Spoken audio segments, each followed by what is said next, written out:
This morning I walked into the living room and forgot why I had to. We've all walked through a doorway that caused us to forget. This common phenomenon was researched by Gabriel A. Radvansky and David E. Copeland in 2006. Their research took place in a virtual space. The experiment sat different participants in front of a variety of screen sizes, showing a simple simulation, similar to a computer game. The experiment involved participants moving objects from one table to another across 2 rooms in a digital environment. The objects disappeared when picked up, and so weren't visible while in transit. Participants were asked what object they had at irregular times throughout the experiment. Walking through the doorway in the virtual environment had a significant effect on participants remembering the object. This proved the existence of this phenomenon of how entering a room can cause a temporary lapse in memory. The fact that this experiment took place in, made use of a digital environment was an afterthought, a byproduct of removing variables. The variation of screen sizes in the experiment aimed to test whether the degree of immersion affected the outcome.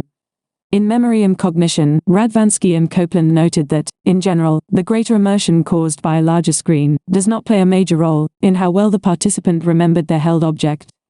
The experiment inadvertently showed that the degree of immersion in the artificial world can be said to be consistent. The screen became a room within a room. Radvansky and Copeland's experiment expressed the inextricable link between digital immersion and reality as we experience it. 6x9 is a virtual reality experience created by The Guardian, which places users in a simulated solitary confinement, with the intent to show the cruelty of this practice as it occurs in carceral justice systems. Interviews with victims play over the headset throughout. There is a dichotomy here relating to what we have established about the screen and what we know about solitary confinement. The screen is a fiction, a space which we can mentally step into. On the other hand, the screen is in some ways inseparable from our external, physical environment. What if we gave someone in solitary confinement and phone and a VR peripheral to watch 6x9? Would the video's discussion of its horrors of isolation provide enough parasocial connection and stimulation to avoid the inhumane byproducts of these practices?